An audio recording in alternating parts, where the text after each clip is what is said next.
বর্তমান মাস রবিউল আউয়াল মাস,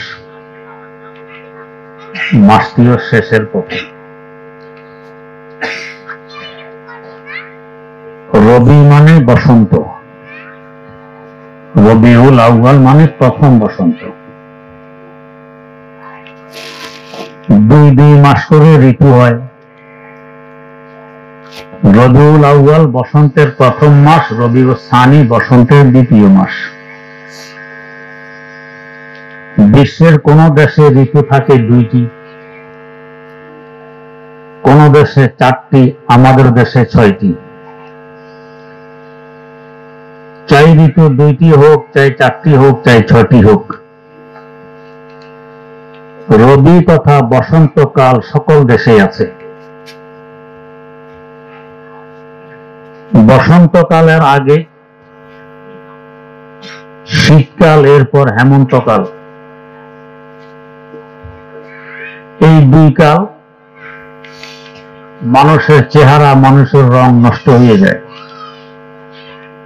এমনকি গাছগাছালির পর্যন্ত পাতাগুলো ঝরে পড়ে, ডালগুলো উলঙ্গ দাঁড়িয়ে থাকে।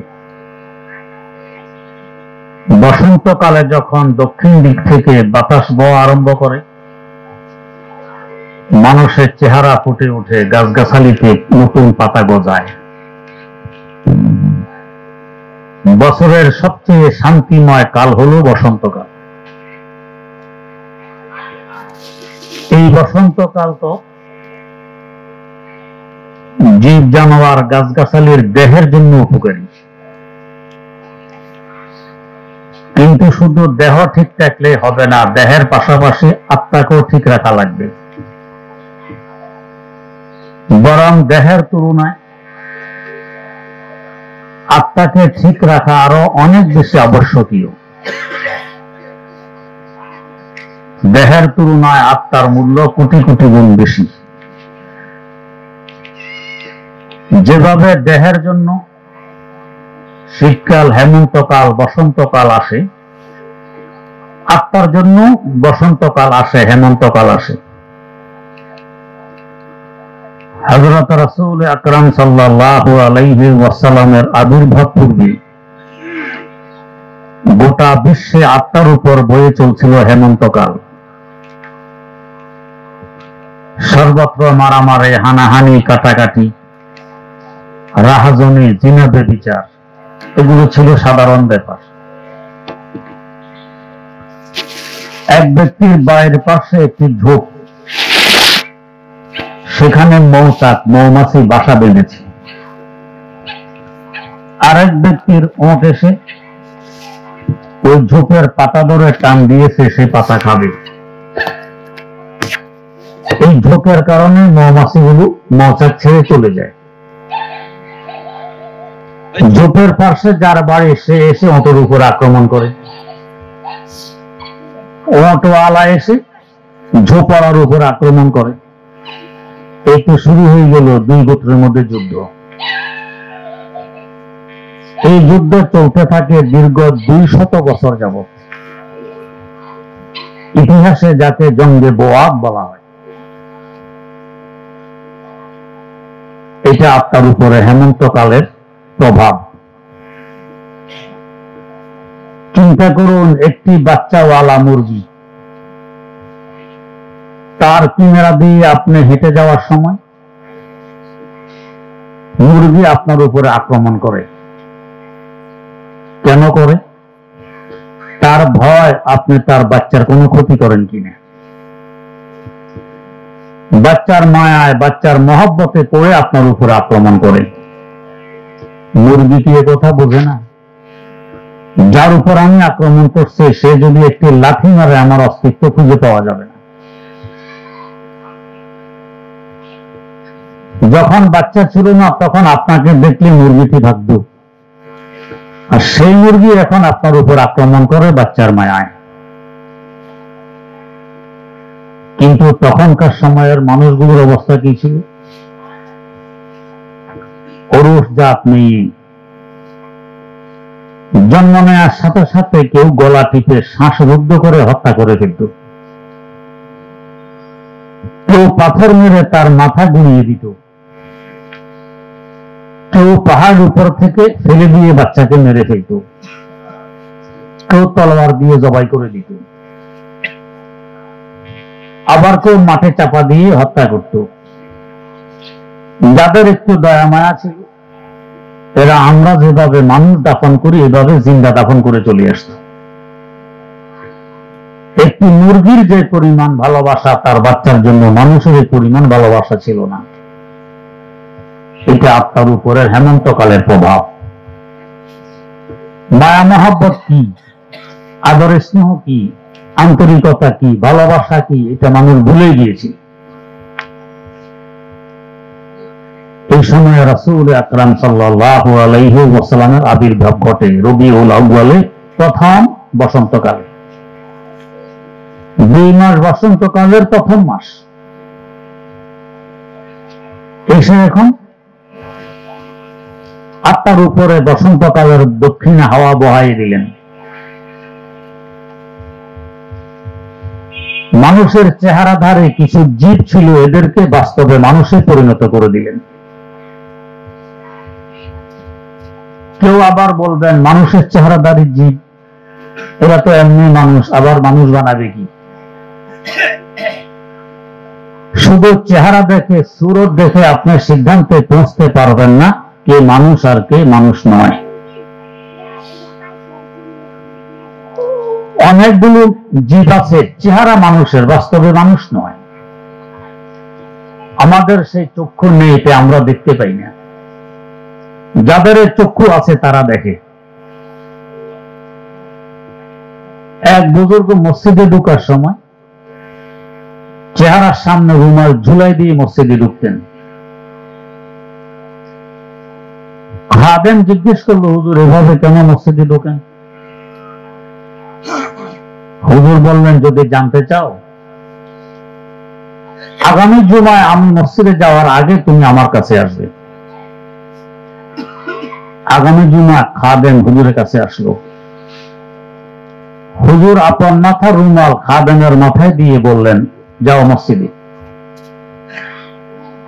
খাদেম হুজুরের রুমাল মাথায় দিয়ে মসজিদে ঢুকে এক চিৎকার মেরে বেহুশ হয়ে যায়। মাথায় পানি পুনি ডালার পর যখন হুঁশ আসে, বেহুশ হওয়ার কারণ জিজ্ঞেস করলে সে জবাব দেয়, হুজুরের রুমাল আমার মাথায় আসার পর আমার দিব্য চক্ষু খুলে যায়, সব কিছুর বাস্তবতা আমি দেখতে পাই। এই অবস্থায় যখন মসজিদে ঢুকলাম, দেখি মসজিদে সারিবদ্ধ হয়ে লাইন বেঁধে কিছু কুকুর, কিছু বিড়াল, কিছু বানর, কিছু শুয়োর বসে আছে। ফাঁকে ফুঁকে 2-4 জন মানুষ দেখা যায়। আজবেরো চোরে কাফের পর হলাল, ওয়ান্দরো কাহারে খোদায়ে আজ্জাল, ওয়ান্দরো কাহারে খোদায়ে আজ্জাল। উপর দিয়ে তো দেখা যায় কি সুশ্রী সুন্দর মানুষ, বাস্তবে হায়ওয়ান জানোয়ার, বাস্তবে মানুষ নয়। রাসূল আকরাম সাল্লাল্লাহু আলাইহি ওয়াসাল্লাম এই সূরতধারী জীবগুলোকে সিরতের মানুষে পরিণত করে দিলেন। সূরত দেখে যদি বিবেচনা চলতো তাহলে আমার আপনার সিনার 2 পাশে 2খানা হাত, ডান হাত ও বাম হাত, উভয় হাতের সূরত, উভয় হাতের আকৃতি এক, এমন কোন ব্যবধান নেই। আমি যদি ডান হাতে একটি মিষ্টি আপনার মুখে তুলে দেই, আপনি সাদরে গ্রহণ করবেন। পক্ষান্তরে এর থেকে সুস্বাদু আরো দামি একটি মিষ্টি যদি বাম হাতে দিতে যাই, এক থাপ্পড় মেরে আমার হাত সরাই দিবে, মিষ্টিটি ফেলে দিবে। ব্যবধান কেন? উভয় হাতের সূরত তো এক, ব্যবধান সূরতের মধ্যে। ডান হাতের সূরত সুস্বাদু খাবার ডান হাতে মুখে তুলে নিন, আর বাম হাতের সূরত ওই খাবারটি আমাদের পেটে যাওয়ার পর যখন নষ্ট হয়ে বেরিয়ে আসে, একটি জায়গা নাপাক করে বেরিয়ে আসে, বাম হাত দিয়ে ওই নাপাক জায়গাটি পরিষ্কার করা হয়। এই সিরাতের ব্যবধানে দুই হাতের মিষ্টির মধ্যে ব্যবধান। যদি সুরত দিয়ে বিবেচনা চলত, আপনি বাজারে যাচ্ছেন, আপনার ছোট্ট ছেলে বলছে, আব্বু আজ আমার জন্য গেন্ডারি আনতে হবে। বাজার সাজার সেরে ফিরার পথে রাত হয়ে গেছে, অন্ধকারে বাজারের পাশে রাস্তার কিনারায় গেন্ডারি ব্যাপারী গেন্ডারি বিক্রি করে। একটি হাতে নিয়ে বললেন, দাম কত? 100 টাকা। টাকা দিয়ে নিয়ে আসছেন। আপনি বাড়ি এসেছেন দেখেই ছেলে দৌড়ে গিয়ে, আব্বু আমার গেন্ডারি, হাতে তুলে দিলেন। অপেক্ষা কতক্ষণ করা যায়? গেন্ডারি হাতে নিয়ে ছেলে কামড় মারে, দেখে যে দাঁত বসে না, শক্ত। আব্বু গেন্ডারি এত শক্ত, দাঁতই তো বসে না। বাতি জ্বালিয়ে দেখে মুড়ি বাস, গেন্ডারি নয়। কেন এমন করতো? যেখানে গেন্ডারি ব্যাপারে গেন্ডারি বিক্রি করে, তার পাশে মুলিবার ব্যাপারে মুলিবাসও বিক্রি করে। রাতের অন্ধকারে গেন্ডারি মনে করে নিয়ে এসেছে। ভুলটা কেন হলো? উভয়টার সুরত এক। গেন্ডারের মধ্যে কোনো কঞ্চি থাকে না, মুলিবাসও কোনো কঞ্চি থাকে না। গেন্ডারি যে পরিমাণ মোটা, মুলিবাসও প্রায় ওই পরিমাণে মোটা। সুরত এক হওয়ার কারণে ভুল হয়ে গেছে, কিন্তু গেন্ডারি খাওয়ার বস্তু, ভিতরে গোস্ত আছে, মিষ্টি রস ভরা গোস্ত। মুলি মাছ খাওয়ার বস্তু নয়, ভিতরে রস্তর কথা, গোস্ত নেই। সুরত তো এক, সিরতের ব্যবধানে একটা খাওয়া যায় আর একটা খাওয়া যায় না। বোঝা গেছে সুরত দিয়ে বিবেচনা চলে না, বিবেচনা করতে হয় সিরত দিয়ে। যদি সুরত দিয়ে বিবেচনা করা সঠিক হয়, আমরা পানি পান করি আবার প্রস্রাব করি, পানির যে সুরত, প্রস্রাবেরও ওই সুরত। পানি দিয়ে যদি ডাল পাকানো হয়, আমরা স্বাদ করে খেয়ে নেব। পক্ষান্তরে ডাল যদি প্রস্রাব দিয়ে পাকানো হয়, খরচও কম লাগবে, লবণ দিতে হবে না। এরপরও এই ডালকে কেউ বর্তনের পাশে আনতে দিবেন কেন? সুরত তো এক। একটা স্বাদ করে খাবেন আর একটা বর্তনের পাশে আনতে দিবেন না, ব্যবধান কোথায়? ব্যবধান সিরত। পানির সিরত। আমাদের দেহ কাপড় যদি অপরিষ্কার হয়, নাপাক হয়, পানি দিয়ে ধুয়ে পরিষ্কার করি, পাক করি। আর পরিষ্কার কাপড়ে পরিষ্কার দেহে যদি প্রস্রাব লাগে তো নাপাক বানায় দেয়, অপরিষ্কার বানায় দেয়। সিরতের ব্যবধানের কারণে প্রস্রাব আর পানিতে ব্যবধান, সুরতে তো ব্যবধান নেই। যদি সুরত দিয়ে বিবেচনা চলত, আমাদের মিরপুর চিড়িয়াখানায় কতগুলো হরিণ আছে, তিব্বতের পাহাড়ি এলাকায় কতগুলো হরিণ আছে। ওই হরিণের মধ্যে নাভি আছে, আমাদের এই হরিণের মধ্যে নাভি আছে।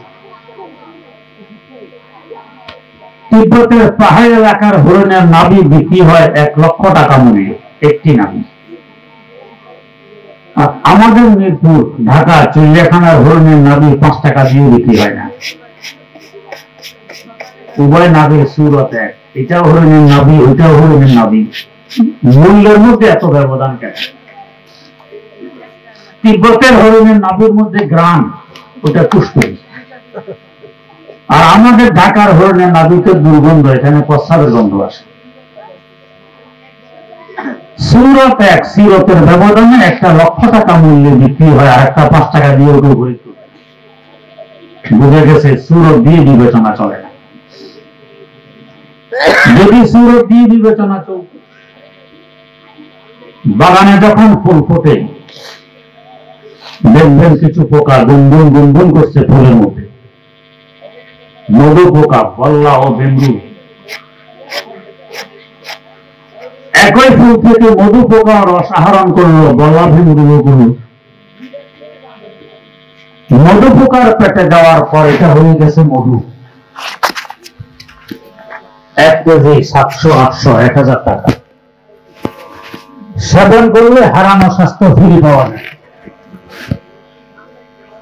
পক্ষান্তরে এই ফুলের রস গলা ধঙ্গুলের পেটে যাওয়ার পর হয়ে গেছে বিষ। ওইটা আমাদের দেহে ঢুকি জীবন নিয়ে হয় টানাটানি। তো আরো এক বলে করবে জম্বুরনা হাল, যা এতে এসবে নেশো যা বিগারা আসাল, যা এতে এসবে নেশো যা বিগারা আসাল। একটা বিষ আর একটা মধু সুরত করে একটা জীবন বাঁচা, একটা জীবন ধ্বংস করে। বুঝা গেছে সুরত দিয়ে বিবেচনা চলে না, বিবেচনা করতে হবে সুরত। যদি সুরত দিয়ে বিবেচনা চলত, আল্লামা রুমি রহমতুল্লাহ আলাইহি বলেন, মক্কা নগরের কাফের গোত্রের সর্দার আবু জাহালের মলউনের সুরত তো ছিল মানুষের। আর আমাদের নবীর শেষ নবী, নবীদের নবী হযরত মুহাম্মদ মুস্তাফা সাল্লাল্লাহু আলাইহি ওয়াসাল্লামের সুরত মানুষের। সুরত উভয়জনের মানুষের, কিন্তু ব্যবধান কত? একজন দুজাহানের বাদশাহ, আরেকজন জাহান্নামের খুনি। এই ব্যবধানটা কিসের কারণে? সিরতের কারণে। আল্লামা রুমির ভাষায় গারদ সুরত আদমি ইনসাফ দে, আহমদ আবু জাহল হাম এক সাঁস দে, আহমদ আবু জাহল হাম এক সাঁস দে। বুঝা গেল সুরত দেখে বিবেচনা চলবে না, দেখতে হবে সিরত। সাইয়্যিদনা হযরত বেলাল হাবশী রাদিয়াল্লাহু তাআলা আনহু ইথিওপিয়ার অধিবাসী। ওই এলাকার অধিবাসীকে যারা দেখেছেন, গায়ের রং তো এই পরিমাণ কালো, মাশাআল্লাহ, অমাবস্যার রাত হার মানে। মাথায় চুল থেকে নিয়ে পা পর্যন্ত সাদা কিছু নেই, দাঁত ছাড়া। হাতের তালুও কালো, ঠোঁট মোটা, সামনের দিকে ঝুলন্ত, এবং হাত আর পা লোহার ন্যায় শক্ত থাকে। এর উপরে তিনি আবার গোলাম। সুরত তেমন নেই, আবার গোলাম। অর্ধজাহানের ক্ষমতার মালিক ফারুক আজম ওমর রাদিয়াল্লাহু তাআলা আনহু বলতেন, বেলাল সাইয়্যিদুনা, বেলাল আমাদের সর্দার। কেন বেলালের এত দাম, এত মূল্য? সিরতে, সুরতে না। তাই বুজুর্গানে দিন বলেন, সিরত পে নজর চাহিয়ে সুরত সে জিয়াদা। সুরত দেখার বিষয় নয়, দেখার বিষয় সিরত। একজন সাহাবী রাসূল আকরাম সাল্লাল্লাহু আলাইহি ওয়াসাল্লামের দরবারে আসতেন। হাদিসের কিতাবে লেখা আছে, তাই বলছি, না হয় ভয় লাগে সাহাবীর শানে কথা বলতে। তার সুরত তেমন ছিল না, কুসরি। দরবারে নবুয়তে আসতেন। একদিন রাসূল আকরাম সাল্লাল্লাহু আলাইহি ওয়াসাল্লাম বাজারে গিয়ে দেখেন তিনি কি বিক্রি করতেছেন বসে বসে। হুজুর মাঝে মধ্যে মজাক করতেন, ঠাট্টা করতেন। মাঝে মধ্যে ফাঁকে ফুঁকে মজা করা, ঠাট্টা করা, এটা নবীর সুন্নত। সবসময় গম্ভীর, কথাবার্তা নেই, চুপচাপ নেই, চেহারায় রোগ, মানুষ দেখলে ভয় পায়। এটা নবীর তরিকা নয়। এই অবস্থা থাকলে একসময় মানসিক রোগ সৃষ্টি হবে। মাঝে মধ্যে একটু হাসি মজাক করতে হবে। হুজুর পিছন দিয়ে গেলে তার চোখ দুষছেন। আমরা ছোটবেলায় পিছন দিয়ে গিয়ে চোখ দুষতাম, দৌড়ে বলতাম, বলো তো আমি কে, তোর নাম বলে দিতাম। আশ্চর্য হইতাম, দেখে নাই কিভাবে বলবো। আসলে আমার আওয়াজ শুনে তো বুঝতে পেরেছে কি, আওয়াজে তো বোঝা যায়। ওইটা আমাদের বুঝে ধরতো না, আশ্চর্য হইতাম, বুঝবে কিভাবে আমি কি। হুজুর পিছন দিয়ে এসে তাঁর চোখ দুলে। এখানে আওয়াজেরও দরকার নাই, নবীর হাত। সামাইলের তিরমিজিতে আছে, রুই আর তুলো থেকে নরম তুলতুলে। নবীর বংশের মানুষ সাইয়েদের সাথে আলহামদুলিল্লাহ আমার মুসাফার ভাগ্য দিতেছে। হাত ছাড়তে মনে চায় না, এমন নরম তুলতুলে হাত। ১,৫০০ বছর পরে বংশীয় লোকের হাত যদি এত নরম হয়, রাসূল আকরাম সাল্লাল্লাহু আলাইহি ওয়াসাল্লামের হাত কত নরম ছিল, কেমন আকর্ষণীয় ছিল। নবীর হাতের ছোঁয়ায় বুঝতে পারলেন কে আমার চোখ ধরেছে। পেছন থেকে এসে চোখ ধরলে যে চোখ ধরে তার সিনা, আর যার চোখ ধরে তার পিঠের কাছাকাছি থাকে না। সাহাবী এই সুযোগে নিজের পিঠ হুজুরের সিনা মুবারকের সাথে কতক্ষণ দলাদলি করে নিলেন, বসাকষি করে নিলেন। কতই না ভাগ্য ওই পিঠের, যে পিঠ নবী করিম সাল্লাল্লাহু আলাইহি ওয়াসাল্লামের সিনা মুবারকের সাথে দলাদলি করতে পেরেছে। এরপর হুজুর ছেড়ে দিলেন। হুজুরের মজাক এখনো শেষ হয়নি। এবার বললেন, মানুষ তাহা হাজাল গোলাম, এই দাস কে খরিদ করবে? অথচ উনি ছিলেন মুক্ত, উনি গোলাম ছিলেন না, দাস ছিলেন। আমরা হলে বলতাম, হুজুর আমাকে দাস বললেন, আমি তো মুক্ত, আমি আজাদ। কিন্তু নবীর সাহাবী বললেন, হুজুর আমাকে যে বিক্রি করবেন দাম তো পাবেন না, আমি খুশি, চেহারা সুরত নেই, দাম পাবেন না। এ কথা বলার পর হুজুর বললেন,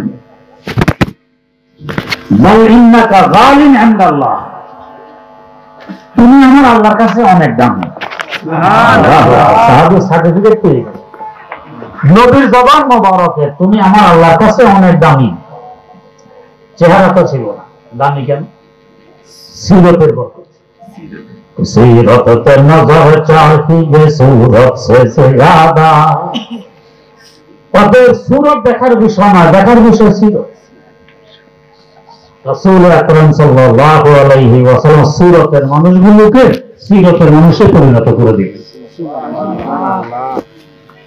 একসময় অর্ধ জাহানের ক্ষমতার মালিক ফারুক আজম ওমর রাদিয়াল্লাহু তাআলা আনহু ওনার বকরি পর্যন্ত চড়াইতে জানতেন না। ওনার আব্বা ওনাকে বকুনি দিতেন, চড়াইতে জানো না। রাসূল আকরাম সাল্লাল্লাহু আলাইহি ওয়াসাল্লামের সংস্পর্শে এসে অর্ধ জাহান রাখালি করে গেছে। আজ পর্যন্ত জাতি বিজাতি তার গুণগ্রাহী। ভারতবর্ষ যখন স্বাধীন হয় ইংরেজদের থেকে, মহাত্মা গান্ধীকে জিজ্ঞেস করা হয়েছিল ভারতবর্ষ স্বাধীন করে কোন সংবিধানের আলোকে ভারতবর্ষ পরিচালনা করবেন। জবাব দিলেন, 1450 বছর আগে খলিফা ওমর যে সংবিধান দিয়ে দেশ চালিয়েছেন অর্ধ জাহান, সেই সংবিধান দিয়ে চলবে ভারতবর্ষ। মহাত্মা গান্ধী তো কোন মুসলমান ছিলেন না, অমুসলিম। তারপরে আদর্শ মনে করতেছেন ফারুক আজম ওমর রাদিয়াল্লাহু আনহুকে, যে এক সময় ওমর চড়াইতে জানে না, সে এখন দুনিয়ার জন্য আদর্শ কিভাবে পরিণত হইল। রাসূল আকরাম সাল্লাল্লাহু আলাইহি ওয়াসাল্লামের মৌসুমে বাহারের প্রভাব, বসন্তকালের প্রভাব, আত্মার উপরে তার প্রভাব পড়েছে। ওমর চড়াইতে জানে না এমন ব্যক্তি এখন অর্ধ দুনিয়া রাখালি করে। আজ প্রায় ১,৫০০ বছর হয়ে গেছে তিনি বিদায় নিয়ে গেছেন, এখনো দুনিয়া তার গুণগ্রাহী। ১০০ পৃথিবীর বড় মানুষ এই নামে ২টি বই আছে বাবা। পৃথিবীর শুরু লগ্ন থেকে আজ পর্যন্ত লেখক ১০০ জন মানুষকে বাছাই করেছে তার দৃষ্টিতে বড় বড় দেখে। উভয় লেখক প্রথম নম্বরে আলোচনা করতে বাধ্য হয়েছে রাসূল আকরাম সাল্লাল্লাহু আলাইহি ওয়াসাল্লাম। এই লেখক কিন্তু মুসলমান নয়, খ্রিস্টান। তারপরে প্রথম নম্বরে আমাদের নবীর নাম নিতে বাধ্য। আরেক বইতে ৩ নম্বরে ওমর ফারুক রাদিয়াল্লাহু আনহুর নাম, আরেক বইতে ৫ নম্বরে। কেন এত অবধিকা? মৌসুমে বাহার, বসন্তকাল নিয়ে এসেছেন রাসূল আকরাম সাল্লাল্লাহু আলাইহি ওয়াসাল্লাম, যার বরকতে খলিফা ওমর দুনিয়াবাসীর জন্য আদর্শে পরিণত হয়ে গেছেন। রাসূল আকরাম সাল্লাল্লাহু আলাইহি ওয়াসাল্লামের সিরত বিশাল একটি বিষয়, সামান্য একটু আলোকপাত করতে চাই। তার একটি বৈশিষ্ট্য ছিল, গুণ ছিল, একটি সিরত ছিল। যে কাজ অন্যকে করতে বলতেন এই কাজ আগে নিজে করতেন। নামাজ পড়তে বলতেন আমাদেরকে 5 ওয়াক্ত, নিজে পড়তেন 9 ওয়াক্ত। এশরাক করতেন, চাষ করতেন, আওয়াবিন করতেন, তাহাজ্জুদ করতেন। আমাদের জন্য 5 ওয়াক্ত, নিজে পড়েন 9 ওয়াক্ত। এত লম্বা সময় নামাজে দাঁড়িয়ে থাকতেন। আয়েশা সিদ্দিকা রাদিয়াল্লাহু তাআলা আনহা বলেন, দাঁড়াতে দাঁড়াতে আমার পা মোবারক ফুলে মোটা হয়ে যেত। বলা হলো, আপনার তো আগের বছর সবকিছু ক্ষমা হয়ে গেছে, একটা কষ্ট করার দরকারটা কি? জবাব দিলেন, আফালা আকুনা আবদান শাকুরা, আমি কি কৃতজ্ঞ বান্দা হব না? আল্লাহ পাক আমাকে মেহেরবানি করে ক্ষমা করে দিলেন সবকিছু, আমি কৃতজ্ঞতা প্রকাশ করব না? যা কিছু করতে বলেন আগে নিজে করেন, এরপরে অন্যকে করার আদেশ দেন। এটা বাস্তবে মানবতা। এই নয় যে অন্যকে বলবো আর আমি তো আরাম করবো, সবাই আমার খেদমত করবে, সেবা করবে, বাকি সব মেহনত কষ্ট পরিশ্রম অন্যরা করবে। এটা নবীর তরিকা নয়। রাসূল আকরাম সাল্লাল্লাহু আলাইহি ওয়াসাল্লাম নিজে করার বরকত অতি অল্প সময়ে, মাত্র 23 বছরে কয়েক লক্ষ মানুষ এই মৌসুমে বাহার তথা বসন্তকালের প্রভাবে প্রভাবান্বিত হয়ে গেছেন। যদি নিজে না করে শুধু কথা বুঝাইতে চাইতেন, কথা দিয়ে আদেশ দিতেন, এত সহজে এত মানুষের মধ্যে পরিবর্তন ঘটত না। নিয়মও তাই,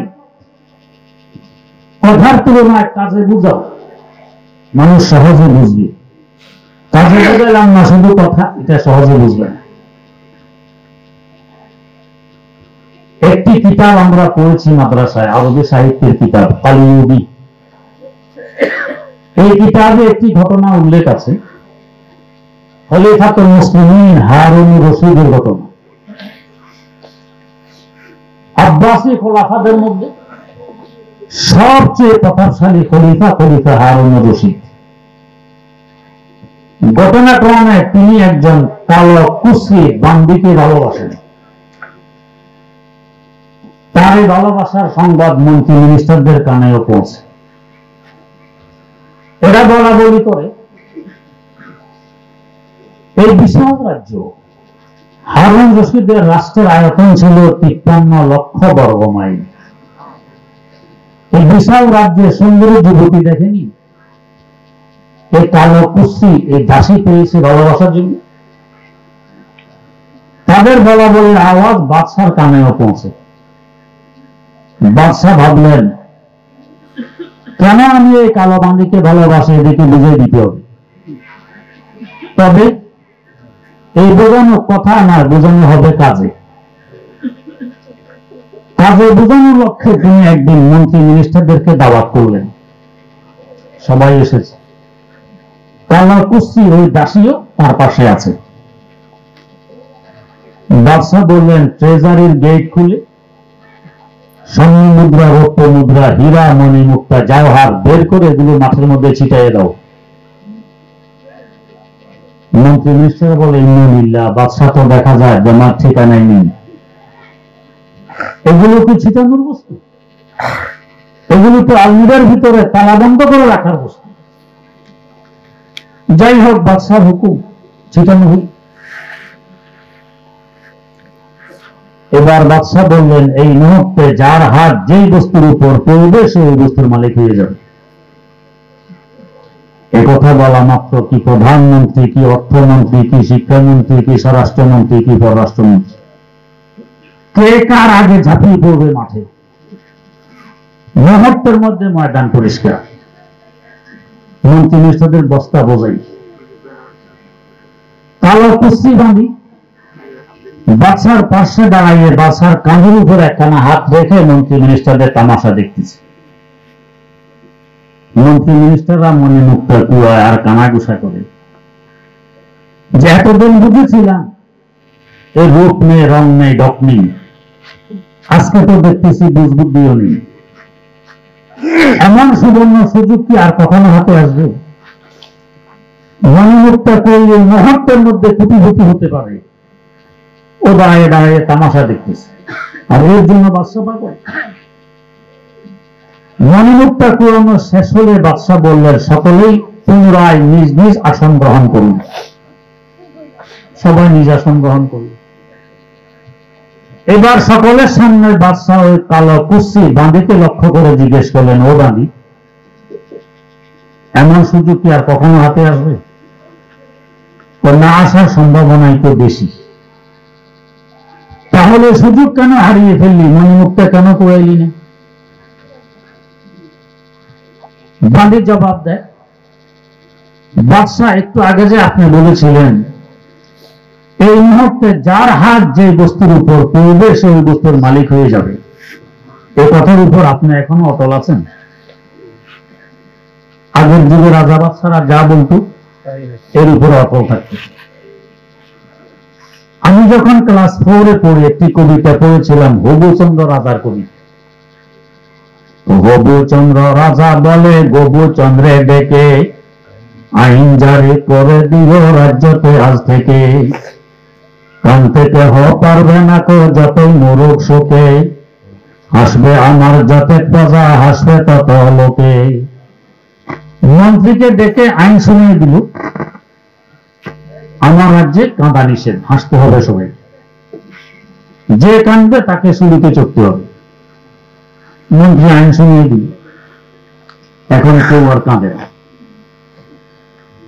তৎকালীন শুলির নিয়ম ছিল অন্তত দৈনিক একজন অপরাধীকে শুলিতে না চড়ালে শুলি নষ্ট হয়ে যায়। এখন অপরাধী নেই, শুলি নষ্ট হওয়ার পথে। মন্ত্রী এসে বলল, রাজামশাই কেউ তো কাঁদে না, অপরাধী নেই, শুলি নষ্ট হইতে চলছে, শুলি রক্ষা করার কি বুদ্ধি? তো বলো কি, কেউ কি দিলেও কাঁদে না? বলে কাঁদবে কোত্থেকে? আপনার আইনের যে পাওয়ার, কাঁদা তো দিলেই গেছে। কি কাঁদা আবার বলে? লোকজনকে ডাকো। লোকজন ডাকা হইল। রাজা জিজ্ঞেস করলেন, কি ব্যাপার, তোমরা কেউ বলেও কাঁদো না? বলেন কি, আপনার আইনের যে তেজ, আমরা তো কাঁদা দিলেই গেছি।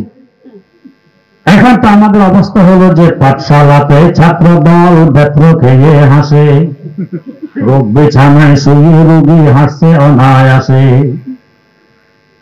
শিক্ষার প্রতিষ্ঠানে শিক্ষকের ব্যত্রাঘাত করে ছাত্রকে ছাত্র হাসে, হাসপাতালের বিছানায় রোগী গড়াগড়ি খায় আর হাসে, কাঁদাকাটি বন্ধ। বাসা বলে আশ্চর্য ব্যাপার, কান্না কোনদিন মানুষে বলে? এই কথা বলে তিনি হ্যাঁ হ্যাঁ করে কেঁদে দেখাই দিলেন, দেখো এইভাবে কাঁদতে হয়, এটা কি বলার জিনিস? মন্ত্রী এবার দাঁড়িয়ে বলল, বাদশা আপনার আইন ছিল যে কাঁদবে তাকে শুলিতে চড়তে হবে, আপনি যে এখন কাঁদলেন, পশ্চিমী বাদশা বিপদে। আমরা হলে তো রাতারাতি সংসদ ডেকে বিধান আইন পরিবর্তন করি। রাজা বললেন কি? রাজা বলে, আমার আইন নবে না এক চুল, আমার সাজা আমি নেব, তৈরি করো শুল। আমার আইন বলবৎ থাকবে, সুর প্রস্তুত করো, আমি শুনিতে চলবো, তারপরে আইন ভঙ্গ করা যাবে না। বাঁধি জিজ্ঞেস করলেন, ও বাদশা একটু আগে যে বলেছিলেন এই মুহূর্তে যার হাত যে বস্তুর উপর পড়বে সেই বস্তুর মালিক হয়ে যাবে, এই কথার উপরে আপনি এখনো অটল আছেন? বাদশা বলেন, হ্যাঁ আমি অটল আছি। তাহলে একটু তাকাই দেখুন তো আমার হাতটি কার উপর পড়ে আছে? বান্দির হাতটা বাদশার উপর। বান্দি বুঝাই দিল, বাদশা এক মুহূর্ত পূর্বে আপনি ছিলেন আমার মালিক, আমি ছিলাম আপনার দাসী। আপনার এই কথার উপরে আমল করার দরুন এখন আমি হয়ে গেছি আপনার মালিক, আপনি হয়ে গেছেন আমার দাস, আমার গোলাম। মন্ত্রী মিনিস্টারদের বস্তার ভিতরে মণিমুক্তা থাকলে কি হবে? ওদের মালিক যেহেতু আপনি, তাদের মণিমুক্তার মালিকও আপনি, আর আমি যেহেতু এখন আপনার মালিক, এখন সবকিছুর এখন আমি মালিক। মন্ত্রী মিনিস্টারদের মাথা এখন নিচের দিকে, হায় হায় হায় কি করলেন। এখানে আরেকটি প্রাসঙ্গিক কথা, বাদী বাদশার কথার উপরে আমল করার দরুন এখন সে বাদশার মালিক, বাদশার মাধ্যমে সবকিছুর মালিক। এখান থেকে কথা পরিষ্কার হয়ে আসে যে সারা জগতের যিনি মালিক আল্লাহ রাব্বুল আলামিন, তুমি তাকে হাত করার চেষ্টা করো, পুরো জগৎ তোমার হয়ে যাবে। जो तो मेरा तो सब मेरा, फलक मेरा जमीन मेरी, जो तो मेरा तो सब मेरा, फलक मेरा जमीन मेरी, अगर तू एक नहीं मेरा तो कोई शय नहीं मेरी। আল্লাহ তুমি যদি আমার হয়ে যাও, তখন আকাশ আমার, বাতাস আমার, জমিন আমার, চন্দ্র আমার, সূর্য আমার, গ্রহ আমার, নক্ষত্র আমার, সবকিছু আমার। আর তুমি যদি আমার না হও, আমি পৃথিবীর বাদশা হলে কি হবে? বাস্তবে আমি পথের ফকির। তাই বুজুর্গানা দিন বলেন, মুলক রাব গুজারো মালিক রাব গীর, তাবে ইয়াবি মুলক সদহা আয় ফকির। মুলুক ছাড়ো, মালিককে ধরো, শত সহস্র মুলুক তোমার পিছনে দৌড়বে।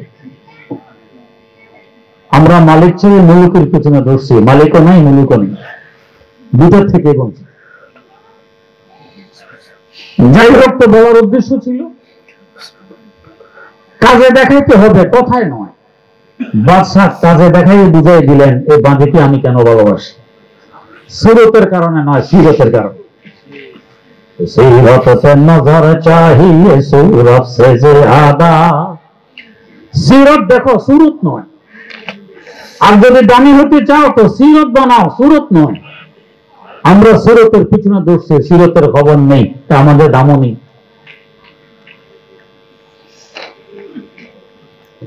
তবে এই সিরত গড়তে হলে নিজ নিজে চেষ্টা করলে অনেক কঠিন। আর একজন সিরতওয়ালার সংসদ আর সহবতে গেলে সহজে সিরত গড়ে ওঠে। হযরত নিজামউদ্দিন আউলিয়া রাহিমাহুল্লাহ অসুস্থ, চিকিৎসায় কাজ হয় না। পরামর্শ দেওয়া হলো অমুক জায়গায় একজন সন্ন্যাসী আছে, হিন্দু মুশরিক, ও তাওয়াজ্জুহ দিলে রোগ ভালো হয়, আপনাকে তার কাছে নিয়ে যাই, সে তাওয়াজ্জুহ দিলে আপনি ভালো হবেন। অনুমতি দিলেন, কিন্তু অসুস্থতা বাড়তে বাড়তে এক পর্যায়ে তিনি বেহুশ হয়ে পড়েন। লোকেরা তাকে নিয়ে গেছে সন্ন্যাসীর কাছে। সে হযরতের পাশে এসে তাওয়াজ্জুহ দিতে আরম্ভ করে, এক পর্যায়ে হযরত সুস্থ হয়ে বসে যান। জিজ্ঞেস করলেন, বেটা, এই গুণ তুমি কিভাবে অর্জন করেছো? ঔষধ সেবন করা লাগে না, তাবিজ তোমার দরকার হয় না, যার হুকের প্রয়োজন পড়ে না, তাওয়াজ্জুহ দিলে রোগ ভালো হয়, এই গুণ কিভাবে অর্জন করেছো? মাত্র এক কাজের বিনিময়ে। কি কাজ? আমার নফস যা বলে আমি তার উল্টা করি, নফসের কথা শুনি না। নফস যদি বলে এখন খাও, এখন খাবো না, যদি বলে এখন আরাম করো, এখন করবো না, যদি বলে এখন বলো, এখন বলবো না, উল্টাটা করো। নফসের উল্টা করার বরকতে ভগবান আমাকে এই গুণে গুণান্বিত করেছেন। হযরত জিজ্ঞেস করলেন, বেটা, তোমার নফস তোমাকে ইসলাম গ্রহণ করতে বলে? কয় না, বলে না। তো সকল কাজ নফসের বিরুদ্ধে করে এই গুণে গুণান্বিত হতে পারলা, এটা বাদ রেখেছো কার জন্য? এটা নফসের বিরুদ্ধে করে দেখো না, তুমি আরো কত বড় গুণে গুণান্বিত হতে পারো। এখন সন্ন্যাসী যেন বলছে, জাযাকাল্লাহ কে চশমাম বাজ কর দি, মোরা বাজান জাহান রাজ কর দি, মোরা বাজান জাহান রাজ কর দি। ও আল্লাহর ওলি, এতক্ষণ যাবৎ আমি তো ছিলাম অন্ধ, আপনি তো আমার দিব্য চক্ষু খুলে দিলেন, আমি দেখতে পাচ্ছি।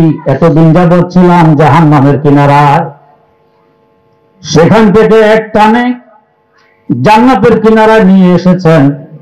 ও আল্লাহর ওলি, আর একটা ধাক্কা যদি মারুন, জান্নাতে প্রবেশ করতে পারি। সাক্ষী থাকুন, পড়ে নিলাম লা ইলাহা ইল্লাল্লাহু মুহাম্মাদুর রাসূলুল্লাহ। সোহবতে সালে তোরা সালে কুনাদ, সোহবতে সালে তোরা সালে কোনা দে তোবতে তলে তোরা তালে কোনা। সংসদের বরকতে এক মুশরিক জাহান্নামের খড়ি এখন জান্নাতের মালিক। তো সিরত যদি করতে হয় আর এক সিরত আল্লাহর সংসব অপরিহার্য। হযরতে সাহাবা কেরাম রাদিয়াল্লাহু তাআলা আনহু এত দাম বাড়লো সংসদের বরকত, কি পরিমাণ দাম। হযরত আব্দুল্লাহ ইবনে মুবারক রাহিমাহুল্লাহ, ইমামুদ দুনিয়া, ইমামুল আইম্মা, আল ইমামুল আযম আবু হানিফা রাহিমাহুল্লাহু তাআলার ছাত্র, ইমাম বুখারী রাহিমাহুল্লাহু তাআলার দাদা ওস্তাদ। ওনাকে একটি প্রশ্ন করা হলো। কি প্রশ্ন? তো সাইয়্যিদনা হযরত মুআবিয়া রাদিয়াল্লাহু তাআলা আনহুর খেলাফতকাল আমরা দেখেছি, যুদ্ধ বিদ্রোহ, মারামারি, হানাহানি। আর ওমর বিন আব্দুল আজিজ রাহমাতুল্লাহ আলাইহির ক্ষমতার জমানাও দেখেছি। ইনসাফ এভাবে প্রতিষ্ঠা করেছেন, বাগার ছাগল এক ঘাটে গিয়ে পানি পান করত, বাঘ সাহস পেত না ছাগলের উপর আক্রমণ করার। এই ইনসাফ। এই দুজনের মধ্যে উত্তম কে, দাম বেশি কার? প্রশ্ন। হযরত আব্দুল্লাহ ইবনে মুবারক রাহিমাহুল্লাহ তাআলা জবাব দিলেন, বলো কি? হযরত মুআবিয়া রাদিয়াল্লাহু তাআলা আনহু নবী করিম সাল্লাল্লাহু আলাইহি ওয়াসাল্লামের সাথে যে যুদ্ধে অংশগ্রহণ করেছেন, কাফেরদের বিরুদ্ধে যুদ্ধ, উনি যে গোড়ার পিঠে ছিলেন, গোড়ার নাকে শ্লেষার সাথে যুদ্ধের ময়দানের দুলিকণা এসে আটক হয়েছে। এই একটি গোড়ার নাকে দুলিকণাকে এক পাল্লা রাখো, আর সারা দুনিয়ার মানুষগুলো যদি ওমর বিন আব্দুল আজিজ রাহিমাহুল্লাহু তাআলার ন্যায় পরায়ণ হয়ে যায়, সকলকে এক পাল্লা রাখো। তো হযরত মুআবিয়ার ঘোড়ার নাকের দুলিকণার মূল্য এর থেকে কোটি কোটি গুণ বেশি হবে। কেন এত বেশি? নবীর সংসদ পেয়েছেন, নবীর সোহবত পেয়েছেন সাহাবী। তো সদহা যারা শিবলিও সদহা জমায়ে দেখাতে পায়ে দু হুরায়রা কায় রাসাদ, খাতে পায়ে দু হুরায়রা কায় রাসাদ। যুগ শ্রেষ্ঠ ওলি শিবলি আর জুনায়েদ, হাজার হাজার শিবলি জুনায়েদকে এক পাল্লা রাখো, সাইয়্যিদনা আবু হুরায়রা রাদিয়াল্লাহু তাআলা আনহুর পায়ের ধুলিকণার 100 মান হবে। বরকত কিসের? সোহবতের। এই জন্য একজন আল্লাহওয়ালা হক্কানি বুজুর্গ, তার সংসদে কিছু সময় থাকতে হয়, তার সাথে সম্পর্ক রেখে চলতে হয়, তবে ওই নবীওয়ালা সিরত আমার মধ্যে আসবে, আমার দাম বাড়বে। আর যদি সংসদ সোহবত অবজ্ঞা করে চলি, আমি কি কম বুঝি, আমি কত বড় শিক্ষিত, আমি এমএ আরবিক, অনেকে আছে গৌরব করে আমি এমএ আরবিক। আমার আব্বা জান রহমতুল্লাহ আলাইহি এক মজলিসে আর একজন হাই স্কুলের হেডমাস্টার এমএ আরবিক, একটু পরপরই বলেন আমি আরবি জানি, আমি এমএ আরবিক। একবার, দুইবার, তিনবার, চারবার। আব্বা জান রহমতুল্লাহ আলাইহি এবার মুখ খুললেন, হেডমাস্টার সাহেব আপনি এমএ আরবিক? জি আমি আরবি জানি। ও আচ্ছা, বলুন তো ইন্না এক বছর না বহু বছর? বহু বছর। আচ্ছা, আল্লাহ একজন না অনেকজন? তো বলেন কি আল্লাহ তো একজন। আল্লাহ যে বলেন ইন্না আতাইনা কাল কাউসার, বহু বছর। আমরা আপনাকে কাউসার দান করেছি, আমি নয় আমরা। বহু বছর কেন বললেন? তখন আর জবাব দেন না। তো বললেন হেডমাস্টার সাহেব, বাপ দাদার 14 গোষ্ঠী আমরা এই লাইনে জীবন শেষ করেছি আরবির ভিতরে, কোরআন হাদিসের ভিতরে পড়েছি আরবি, পড়াই আরবি। এখনো এই দাবি করার সাহস পায় না যে আমি আরবি জানি।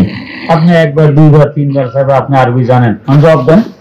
আল্লাহ বহু বছর কেন ব্যবহার করবেন? জবাব। আমরা মনে করি আমি আরবিক, আমি কত কিছু জানি, হুজুর কি জানি। সংসদ একটার করি না, তা গোমরা হয়ে যায়।